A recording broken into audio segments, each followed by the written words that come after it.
Andrea, you are the Conservative MP for Morley and Outwood. You've been a minister, and you're very welcome on LBC this evening. I've invited you on because you are plugged in.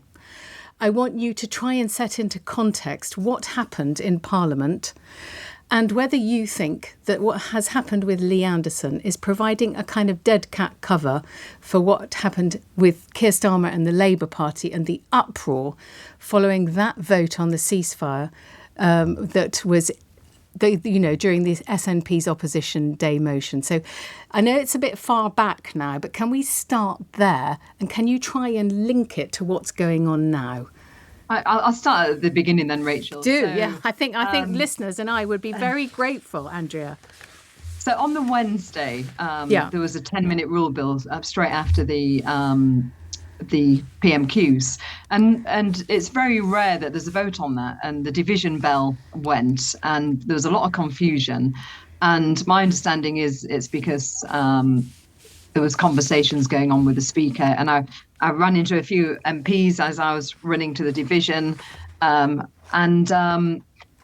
MPs was telling me on my side, have you heard what's going on? Yes.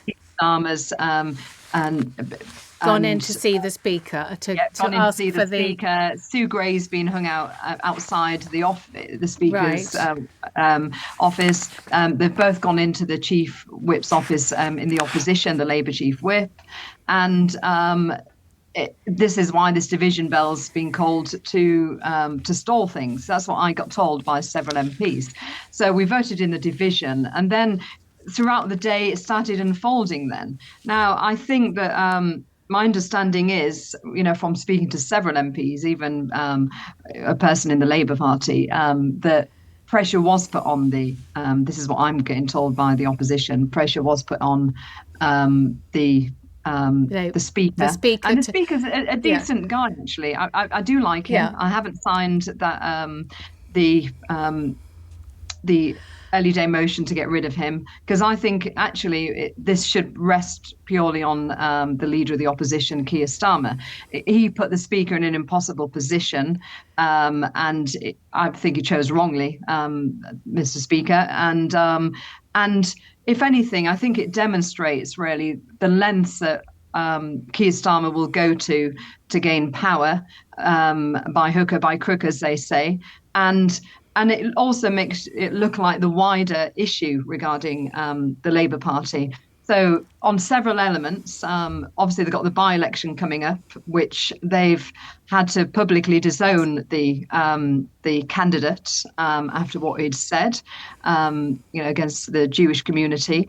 And yes, but Andrea, I know this is the procedural is all, it's very complicated and it's very detailed, but presumably, if Keir Starmer did lean on Lindsay Hoyle, he did so by saying, I can't put my MPs in the position of having their constituency offices possibly firebombed, as happened to Mike Freer over his support for Israel, and he's now stepping down from his Finchley constituency. We've seen footage of Annalise Dodds being hounded in the streets. She's been pretty solid on the ceasefire, so even she's being hounded. Is it so? I think the question I want to come to on this is why, instead of standing up to the extreme Islamic elements on the street who are bullying MPs, why did he cave into them? And was that the right thing to do? So was Keir Starmer right in doing that or wrong? And then was Rishi right or wrong in withdrawing the whip from Lee Anderson? I mean, do we just need to defuse both these situations and actually stand up to extremism on both sides? If there is extreme, I haven't seen any extreme Zionists on our streets, but you know what I'm saying. Yes, exactly. And don't forget, Rachel, my neighbouring seat is Batley, where Joe Cox. That's my neighbouring constituency. Not just Joe Cox, but the school teacher who's been in hiding for 3 years. So this has been bubbling away, not just now, it's been bubbling away for years.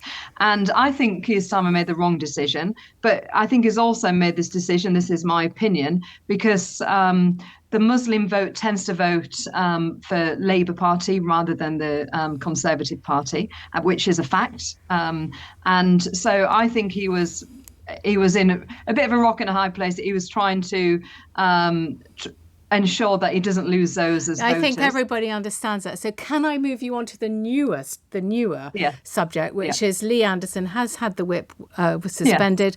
You saw Oliver Dowden not saying he was racist or Islamophobic, but he had failed to apologise for his remarks, accusing Keir Starmer and Sadiq Khan of being sort of having handed everything over to Muslim extremists. I know Lee, Rachel, and he is not Islamophobic, is not racist in my opinion.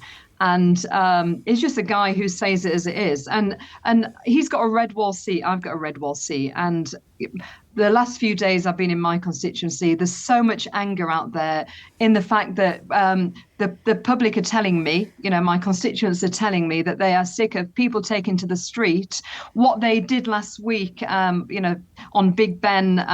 They projected from the river to the sea and stopped the bombs. There's also, absolutely. I should say, they have held up, they being a pro-Palestinian march, have held up Tower Bridge today and blockaded it. Yes, absolutely. And people are sick of a two-tier policing system where, to me, it doesn't matter anybody's background. They should, under the eyes of the law, they should be treated the same. And it seems to be more lefty type causes, and including the Just Stop Oil, who obviously back the Labour Party. They seem to get away with so much when other people wouldn't. Okay. And I think the people on the street are sick of that. So do I think that Lee was being Islamophobic? Rishi. So no. You think Rishi was wrong then? I think that given what had happened I'm not a fan of Rishi, but given what had happened with us, the party attacking Labour, it put Rishi in a difficult situation. I personally wouldn't have wanted to have seen the whip removed. I think, if anything, it's trying to say that you can't call out, if somebody's from a certain group in society, you cannot call out bad behaviour like we've seen on the streets. And we've seen anti-Semitism, we've seen the banners being held and, like you said, being projected onto Parliament. It shouldn't be about someone's religion. MPs in public shouldn't be sanctioned for saying it as they see it, and Lee Anderson was. So we move to the Muslim Council of Great Britain, which has called for an inquiry into structural racism in the Conservative Party. Lastly, please, Andrea. Do you think that's justified? I haven't seen it. I've been a party activist for years before I became an MP, and I haven't seen it, Rachel. To me, we just got frustration in the party on the streets of this two-tier policing system. It's as simple as that. And I think that, what we saw with the grooming gangs, where is obviously in Yorkshire as well, that's still, in communities like mine, that still resonates and upsets people. To me, it should not be someone's religion what decides whether people get let off. It should be everybody's equal under the rule of law, Rachel. Okay. And I think when we start seeing equality under the rule of law, then I think the streets will be calmer. Thank you so much, Andrea. What's good? Sauce for the goose, as they say, sauce for the gander. Andrea Jenkyns is the Conservative MP from Morley and Outwood.